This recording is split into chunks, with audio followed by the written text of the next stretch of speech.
Hai semuanya, jumpa lagi di channel YouTube Physics in Life. Sekarang kita beranjak ke aspek-aspek pengukuran. Aspek-aspek dalam pengukuran itu ada 4 ya. Secara garis besar ada 4, nanti bisa diperinci. Yang pertama tentang kalibrasi, yaitu penerapan alat ukur. Nah, yang kedua yaitu tentang akurasi atau ketepatan. Yang ketiga itu presisi atau ketelitian. Yang keempat itu sensitivitas atau kepekaan. Kalibrasi memiliki nama lain yaitu penerapan alat ukur.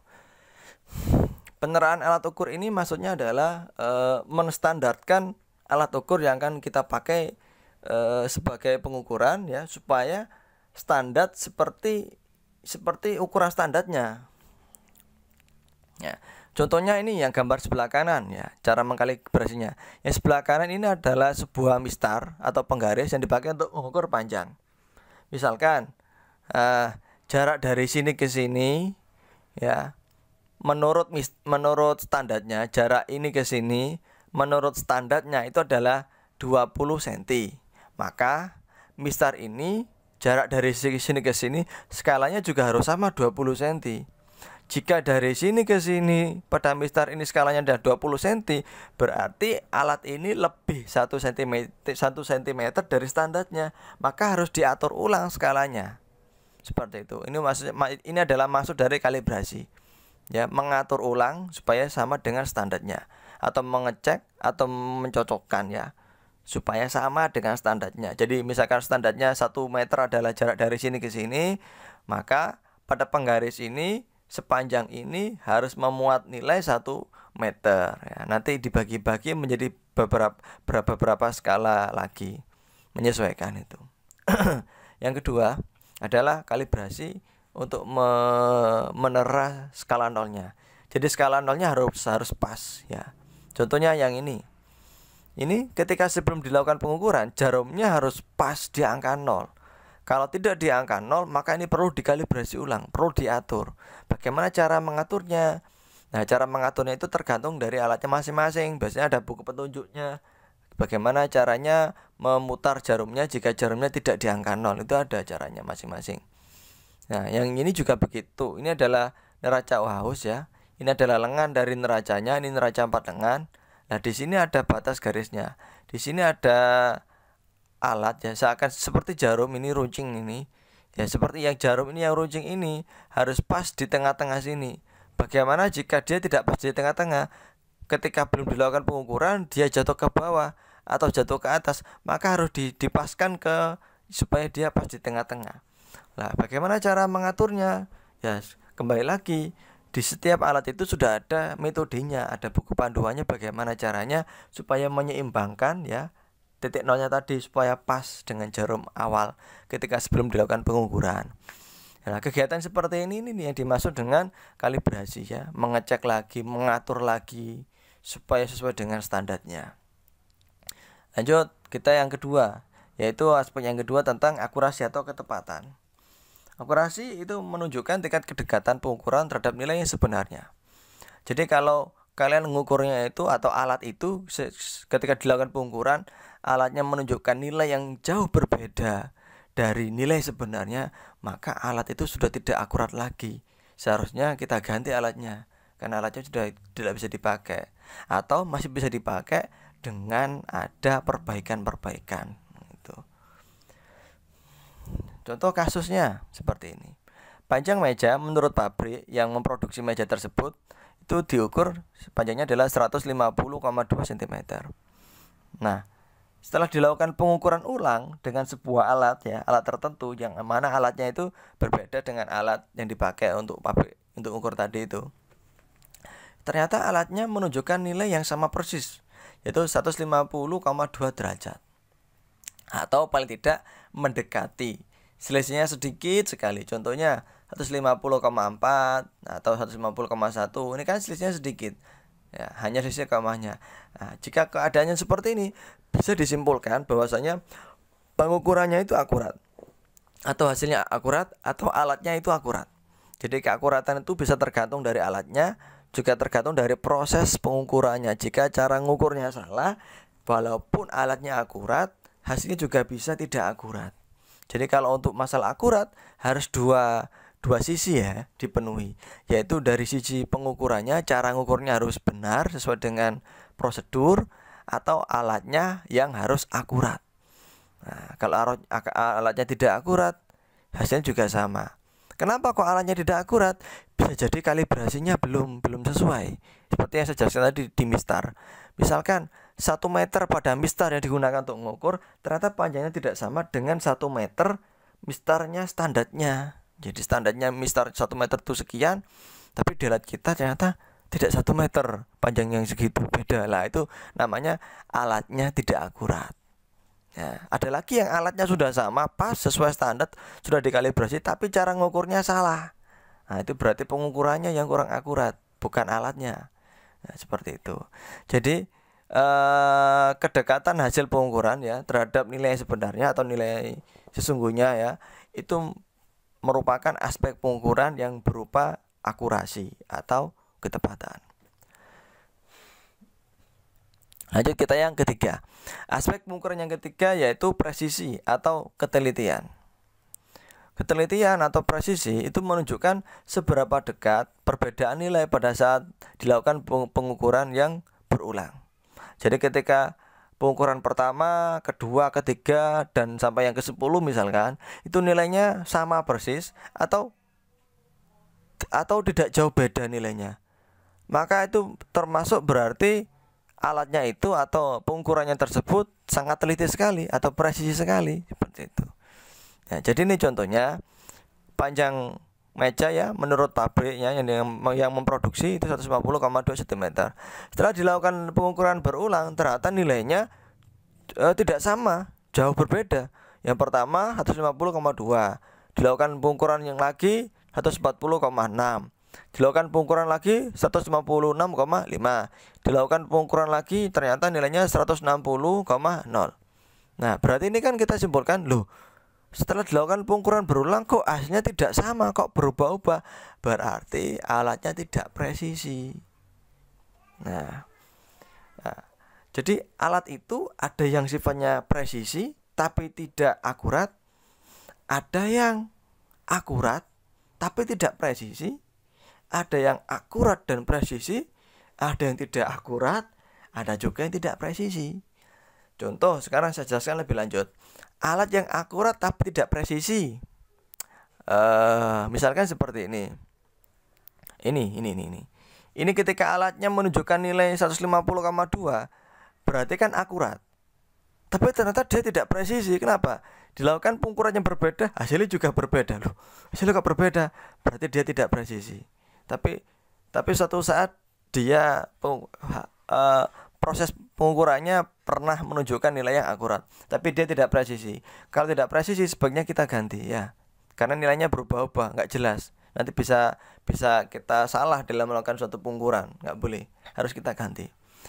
Ada lagi yang presisi namun tidak akurat. Misalkan nilai standarnya kan 150,2 nilai aslinya, ternyata setelah dilakukan pengukuran nilainya 140,6, 140,1, 140,0, 140,6 lagi. Jadi intinya mendekati nilai 140,6, tidak jauh beda. Berarti alatnya ini ketelitiannya bagus, tapi tidak akurat karena berbeda. Nah, memiliki nilai selisih yang jauh dari nilai asli. Jadi jika pada pengukuran berulang itu nilainya mirip atau sama semua, berarti alatnya itu presisi atau sangat teliti. Akan tetapi walaupun presisi atau teliti, tidak semua alatnya itu akurat, karena perlu kita cek dengan nilai aslinya apakah sama. Jika jauh berbeda, berarti alat tersebut tidak akurat walaupun presisi, seperti itu ya. Jadi kalau kasusnya seperti ini tadi, karena nilainya berbeda-beda, maka tidak presisi. Nah, aspek pengukuran yang terakhir yaitu tentang kepekaan ya. Tentang kepekaan atau sensitivitas dari alat ukur tersebut. Jadi jadi presisi itu adalah menunjukkan kemampuan alat ukur untuk memberikan tanggapan atau respon terhadap perubahan nilai saat dilakukan pengukuran. Contoh kasusnya seperti ini. Misalkan kita punya pengukuran massa ya, massa dengan sebuah neraca digital, yang mana alat itu memiliki ketelitian 1 gram, misalkan ketelitian dari alat itu. Setelah dikasih gula, misalkan kita ukur gula, pada neraca tersebut diukur menggunakan misalkan neraca itu kita pakai untuk mengukur massa gula. Ketika dituangkan 1 sendok gula, ternyata skalanya tidak berubah, tetap diam. Sampai 4 gula pun ternyata tidak berubah skalanya. Nah, setelah diletakkan 5 sendok gula, ternyata skalanya bergerak, mengalami perubahan. Misalkan perubahannya sebesar 12 gram. Maka jika keadaannya seperti ini, alatnya tidak sensitif. Kan harusnya kalau ketelitiannya 1 gram, maka tiap 1 gram penambahan massa gula harusnya skalanya berubah. Tapi ternyata dia tidak. Nunggu 5 sendok atau nunggu 12 gram baru berubah skalanya. Berarti ini alatnya tidak sensitif. Nah, berarti kalau alatnya sensitif itu perubahannya itu mengikuti dari satuan terkecilnya. Ketelitian ini kan menunjukkan nilai terkecil yang dapat terbaca oleh alat ukur. Itu maksudnya.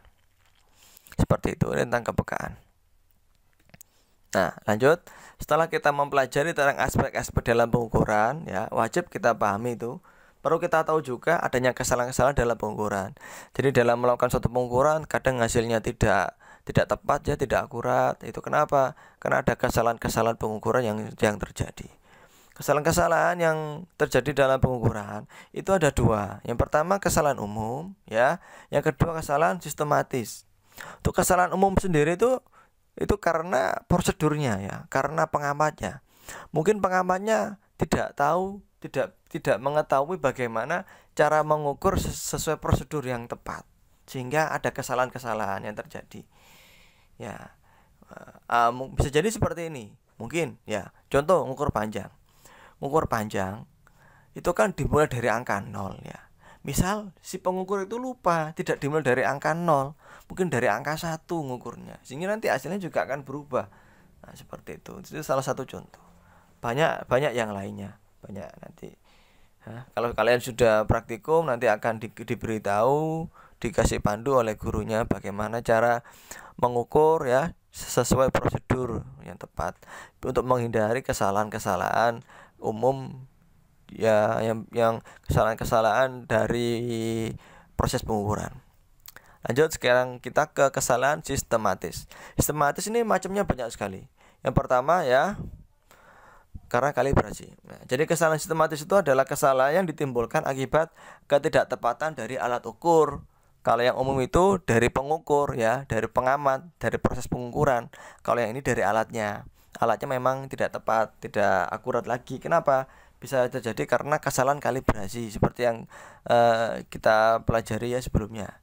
Contoh seperti ini tadi ya. Misalkan pada gambar ini jarak dari titik 0 ini, angka 0 ke angka 1, ini standarnya adalah 1 cm. Jika pada alat ukur kalian dari sini ke sini tidak 1 cm, mungkin nilainya 1 cm lebih atau 1 cm kurang, berarti skalanya perlu dikalibrasi lagi, perlu ditera ulang, perlu diatur ulang skalanya gitu loh. Itu ya dimaksud dengan kesalahan kalibrasi ya. Jadi harus pas kalibrasinya tentang skalanya. Yang kedua, kesalahan titik 0. Nah, bisa jadi cara ngukurnya dia tidak dimulai dari angka 0 atau dari angka 1 terus diukur. Kadang kan keliru, harusnya kan dimulai dari angka 0. Seperti itu. Atau seperti pada neraca tadi ya. Ya, ketika belum dilakukan pengukuran, harusnya jarumnya kan di angka 0. Nah, tapi kok jarumnya di angka 10, maka ini harus diatur ulang, disetting ya. Karena ada panduannya untuk menyeting supaya jarumnya kembali ke angka 0.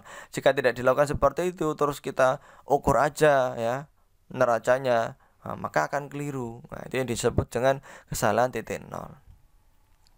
Lanjut, yang ketiga, kesalahan karena komponen alat ukur. Ini terjadi ketika alat ukurnya sudah berkurang ya, berkurang kemampuannya, mungkin dari segi sensitivitasnya udah melemah ya, mungkin dari segi yang lainnya dan banyak. Intinya sudah waktunya diganti, sudah nggak kuat lagi. Kan setiap benda itu kan memiliki masa hidupnya kan, sudah punya apa ya, masa hidup lah gampangannya itu. Seperti kayak bekas. Bekas kalau masih awal kali diproduksi itu masih kaku. Lama-lama dipakai, lama-lama bekasnya sudah tidak terlalu kaku lagi, sudah lemes. Nah, itu berarti sudah berkurang kemampuan dari alat ukurnya itu ya. Kemampuan dari bekas itu sudah berkurang sehingga harus diganti dengan bekas yang baru. Itu kesalahan-kesalahan alat ukur. Karena sudah lama pasti akan berkurang sensitivitasnya dan yang lainnya akan berkurang. Seperti manusia, kalau udah tua sudah payah, sudah nggak seproduktif waktu masih muda lagi. Jadi semua benda-benda yang ada di bumi ini kan memiliki masa hidup ya. Itu gampangannya tidak ada yang abadi. Lanjut yang keempat, kesalahan paralaks mata. Kesalahan paralaks mata itu kesalahan saat melihat ya. Kesalahan mata kita saat melihat skala pada pengukuran. Contohnya seperti ini gambarnya. Nah, ini panjangnya benda itu berhentinya di skala ini berhentinya. Nah, ini ada 3 cara untuk melihat. Cara yang paling benar adalah yang di tengah-tengah ini, lurus dengan garis skala. Cara yang ini, yang sebelah kiri dan sebelah kanan, ini adalah cara pembacaan yang salah. Karena dia miring, membentuk sudut, ya, miring. Tidak lurus dengan skala, harusnya yang tengah. Ya, kesalahan cara membaca yang seperti ini tergolong pada kesalahan paralaks mata, kesalahan saat kita melihat skala pengukuran.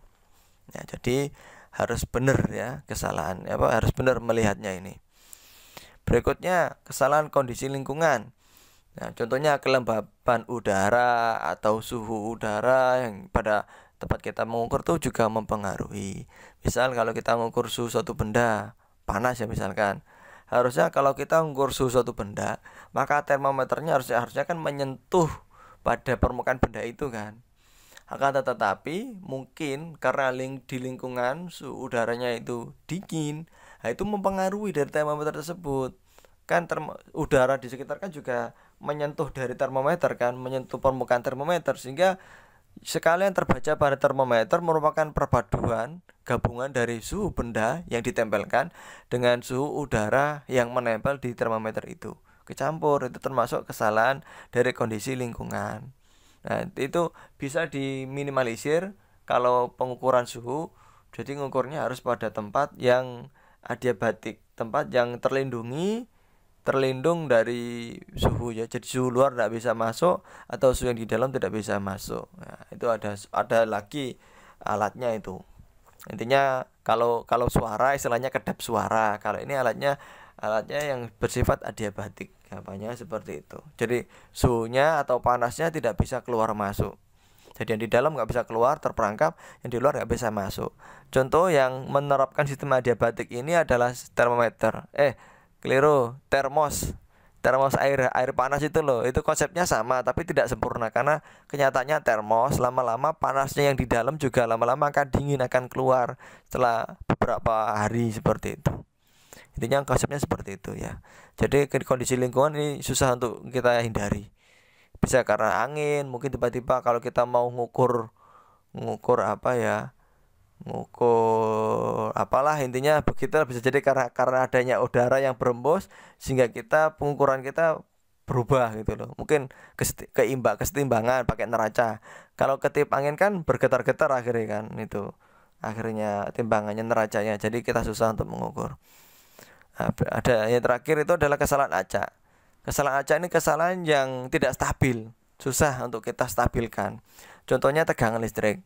Tegangan listrik itu kan tegangan listrik yang bolak-balik ya. Jadi nilainya bolak-balik, tapi kalau pakai alat ukur yang terbaca adalah nilai efektif, jadi udah tepat. Akan tetapi tegangan listrik ini kan kadang-kadang kan naik voltasenya, ada yang dayanya pas saat turun, itu kan berubah-ubah nilainya. Itu susah kita hindari, itu tergolong dalam kesalahan acak. Atau juga getaran bumi ya, tiba-tiba buminya gempa atau bergetar sedikit gitu, sehingga pengaruh pada pengukuran massa pakai neraca tadi kan bisa jadi pengaruh dan yang lain-lain. Nah, ini adalah seputar kesalahan-kesalahan dalam pengukuran. Nah, saya rasa sampai di sini dulu ya materi hari ini ya.